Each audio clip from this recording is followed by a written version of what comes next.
জালাল, তুমি আমাদের ডেকেছো? এমন কি সমস্যা হয়েছে যে এই সময় সবাইকে ডাকলে? দেখুন, আসলে আমার কেমন যেন একটা অনুভব হচ্ছে, যা আমি কোনোদিন আগে অনুভব করতে পারিনি। এক এক অদ্ভুত রকম অনুভূতি, এক অদ্ভুত রকম ভয়। তোমার শরীর মনে হয় ভালো নেই। আমি এক্ষুনি শাহী হাকিমকে তার ডাকছি। কোনো প্রয়োজন নেই বড় আম্মি। আমাদের বলো জালাল, কি অনুভূতি হচ্ছে তোমার? এমন কিছু যা আগে কোনোদিন অনুভব করিনি। ঘুমোতে চাইছে কিন্তু ঘুম আসছে না। সবাই সঙ্গে থাকলেও একা থাকতে ইচ্ছে করছে, কিন্তু একা থাকলেও সবাইকে কাছে পেতে ইচ্ছে করছে। জালাল, আমি জানি তোমার কি হয়েছে। বলুন বড় আম্মি, আমার এরকম কেন মনে হচ্ছে? কারণ তুমি তোমার আনন্দকে ধরে রাখতে পারছো না। মাশাআল্লাহ, আজ অনেক দিন পর তোমাকে এরকম খুশি দেখছি। মুঘল সাম্রাজ্যের উত্তরাধিকারী আসার আনন্দ এটা। যদিও সন্তানকে জন্ম দেয় তার আম্মি, কিন্তু আব্বুরও ভূমিকা কিছু কম নয় তার সন্তানের জন্য। তোমার এই অনুভূতিতে ব্যাকুল হইও না। এই অনুভূতি খুশির, উপরওয়ালার অশেষ কৃপা। এত বছর বাদে আমাদের এই মহল আনন্দে পূর্ণ হয়ে উঠেছে। আমার বিশ্বাসই হচ্ছে না।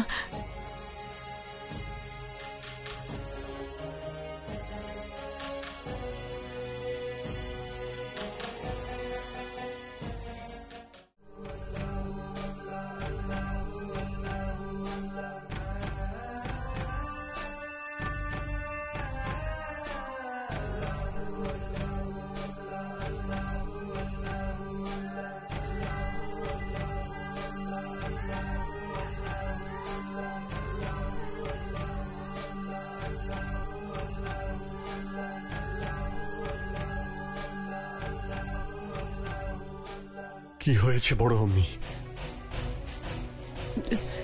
জালাল, আমরা বেগম বড় আম্মি, পরিষ্কার করে বলুন কি হয়েছে রোকেয়ার? বেগম রোকেয়ার সন্তান নষ্ট হয়ে গেছে জালাল।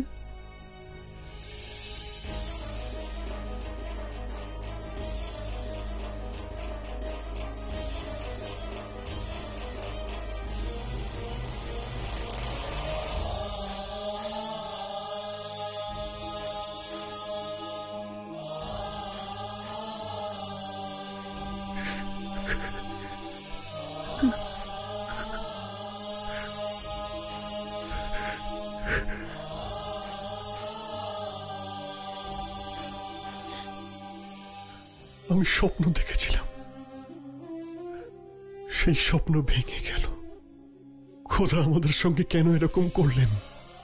কেন উনি স্বপ্ন দেখান আর তারপর সবকিছু কেড়ে নিলেন আমাদের কাছ থেকে? উনি তো দয়ালু বড় আম্মি, তাহলে এরকম কেন করলেন আমার সঙ্গে? আমার কথা বাদ দিন, রোকেয়াকে তো দয়া করতে পারতেন। ও তো সবসময় আল্লাহর কাছে দোয়া চাইতো।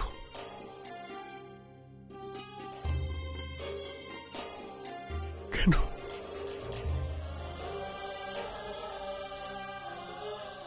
জালাল, আমি বুঝতে পারছি তুমি কতটা আঘাত পেয়েছো, কতটা কষ্ট পেয়েছো।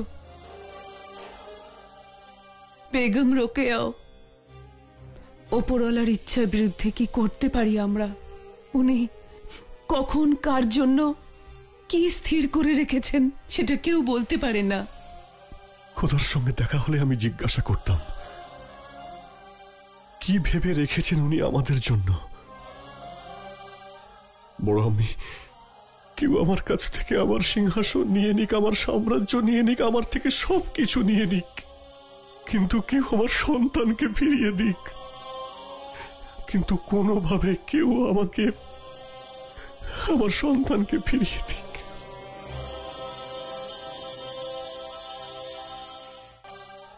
বড় আম্মি, কেউ আমার কাছ থেকে আমার সিংহাসন নিয়ে নিক, আমার সাম্রাজ্য নিয়ে নিক, আমার থেকে সবকিছু নিয়ে নিক, কিন্তু কেউ আমার সন্তানকে ফিরিয়ে দিক। কিন্তু কোনোভাবে কেউ আমাকে আমার সন্তানকে ফিরিয়ে দিক। আপনা আপনি গর্ভপাত হয়নি, বরং এটা ষড়যন্ত্র। কি বলতে চাইছো তুমি? রোকেয়া বেগমকে ধুতরার রস দেওয়া হয়েছে মহামাঙ্গা। যদি সাধারণ মানুষ খেয়ে নেয় তাহলে তার ঘুম আসে, কিন্তু কোনো গর্ভবতী মহিলাকে দিলে তার বাচ্চা নষ্ট হতে পারে। বেগমকে পরীক্ষা করে আমি সেই চিহ্ন পেয়েছি, আর তার মুখ থেকে গন্ধও পেয়েছি। এই অপরাধ কে করেছে সেটা তো আমিও বুঝে উঠতে পারছি না শাহিনশাহ। বাইরে থেকে যা কিছু এই মহলে প্রবেশ করেছে সবকিছু আমি পরীক্ষা করে নিয়েছি, আর রোকেয়া বেগমের কাছে যা জিনিস এসেছে তা আমার সামনে খেয়ে দেখা হয়েছে। এটাও তো হতে পারে যে খাওয়ার পরেই তাতে রস মেশানো হয়েছে।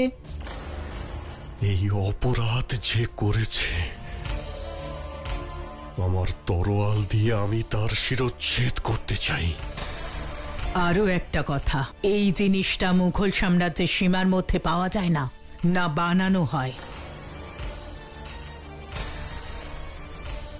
সাধারণ মানুষ এটা বানাতে পারেই না। মুঘল সাম্রাজ্যের বাইরে থেকে এসেছে। মুঘল সাম্রাজ্যের বাইরে থেকে? হ্যাঁ, রোকেয়া বেগম একদম শেষে যে জিনিসটা খেয়েছে তাতেই রসটা মেশানো হয়েছে, তাই ওনার মুখ থেকে গন্ধ পাওয়া গেছে।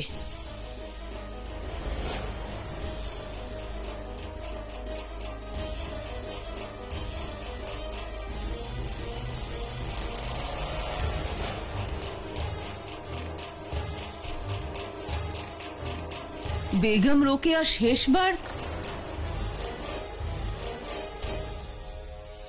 ক্ষমা করবেন শাহেনশাহ, বেগম রোকেয়াকে তো শেষবার বেগম যোধা আমেরের কেশর মিশিয়ে দুধ পান করিয়েছিল। খোয়াজা সেরা যা বলছেন সেই অনুযায়ী তো বেগম যোধা কেন করবেন এমনটা? সেটা আমি জানি না, কিন্তু মুঘল সাম্রাজ্যের কাছাকাছি মরুভূমিতে এই জিনিসটা পাওয়া যায়। কোনো পুরনো রাজঘরানার হাকিমই এটা বানাতে পারে। যদি এই কথা মিথ্যে প্রমাণিত হয় তাহলে সবার আগে আমি আপনাকে হত্যা করব।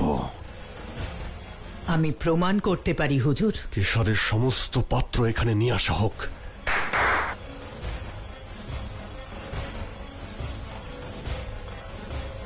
এই কেশর যোধার ও দাদারা রোকেয়াকে দিয়েছিল, আপনি এগুলো পরীক্ষা করে দেখুন।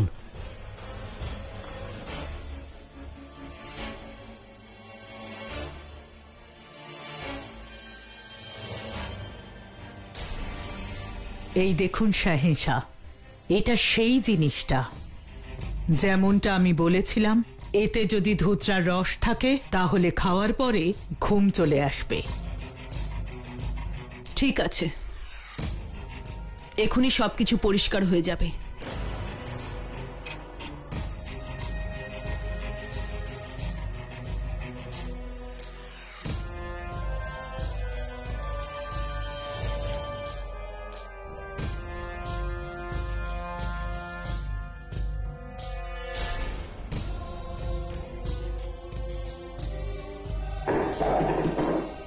এই দেখুন শাহেনশাহ, ওনার মুখ থেকে সেই রকমই গন্ধ পাওয়া যাচ্ছে। এই কেশরেই সেই রস মেশানো আছে। যোধা, এমন নোংরা কাজ কে করতে পারে বলুন? সেটা বলা মুশকিল, কিন্তু জালাল জানতে পেরে গেছে ওই ধুতরার রস কোথা থেকে এসেছে। কোত্থেকে হুজুর? আমেরের কেশরের সঙ্গে। কি? কিন্তু এই কেশর তো পরখ করে নিয়েছিলেন, তাহলে তাহলে কিভাবে হলো? খোয়াজা সেরা এটা প্রমাণ করেছেন যে আমি ভুল নই, কিন্তু রেশম, আমি তো অবাক হয়ে যাচ্ছি, কেউ মহামাঙ্গার ওপর দিয়ে গেল। এরকম ষড়যন্ত্র তো আমি করে থাকি, এরকম ভাবনা তো আমারই মাথায় আসে। তাহলে এমন কে যে আমার থেকে এগিয়ে ভাবতে শুরু করলো? অন্যায়টা যেই করুক, কিন্তু রোকেয়া বেগমই তো কষ্টটা পাচ্ছেন। কষ্ট তো সবারই হচ্ছে রেশম। তুমি যদি জালালের মুখটা একবার দেখতে, ও কত খুশি ছিল। জালালের কষ্ট ওকে ভেতরে ভেতরে শেষ করে দিচ্ছে। মুঘল সাম্রাজ্যের কাছে এই খুশি এসেও আবার ফিরে চলে গেল। এর মানে হলো যোধা বেগম দুধে যে কেশর মিশিয়েছিলেন তাতে ধুতুরার রস ছিল। প্রমাণ তো সেটাই বলছে। কিন্তু একটা কথা বলি, কেন জানি না আমার এটা মনে হচ্ছে যে বেগম যোধাও এটা জানতেন না যে কেশর উনি দুধে মিশিয়েছিলেন তাতে ধুতরার রস ছিল। হায় আল্লাহ, এই মামলা তো খুব জটিল মনে হচ্ছে। শুধু জটিল নয়, এটা একটা রাজনৈতিক ঘটনা হয়ে গেল। কারণ জানা গেছে যে এই ধুতুরার রস, এই বিষ মুঘল সাম্রাজ্যের সীমানার আশেপাশে পাওয়া যায় না। তার মানে হলো এই বিষ বাইরে থেকে এসেছে। তার মানে হলো এই যে এমন কেউ আছে যে মুঘল সাম্রাজ্যের সবচেয়ে বড় শত্রু, আর সেই এই কাজটা করেছে। আমার বিশ্বাস সে এই আগ্রার মহলেই কোথাও লুকিয়ে আছে। সে যেই হোক, শাহেনশাহ তাকে ঠিক সামনে নিয়ে আসবেন আর তাকে কঠিনতম শাস্তি দেবেন। হ্যাঁ, ও কঠিন শাস্তি অবশ্যই পাবে। কিন্তু তাতে কি হবে? মুঘল সাম্রাজ্যের উত্তরাধিকারী তো ফিরে আসবে না। অপরাধ নেবেন না ওয়াজির আলিয়া, কিন্তু আপনি তো চাইতেন না যে বেগম রোকেয়া মারিয়াম উজ জামানি না হন। হ্যাঁ, আমি এখনো চাই যে বেগম রোকেয়া যাতে মারিয়াম উজ জামানি না হন। হ্যাঁ, আমি ঘৃণা করি বেগম রোকেয়াকে, কিন্তু বেগম রোকেয়ার গর্ভে থাকা জালালের সন্তানকে ঘৃণা করতে পারিনি। জালাল তো আমারও সন্তান রেশম। জালালের সন্তানকে আমি এটা কখনোই চাইবো না যে এই মুঘল সাম্রাজ্যের উত্তরাধিকারী আসার আগেই নষ্ট হয়ে যাক। আমি ওদের সন্তানকে কখনোই ঘৃণা করিনি। হায় আল্লাহ, খুশি দিলেন আর ছিনিয়েও নিলেন।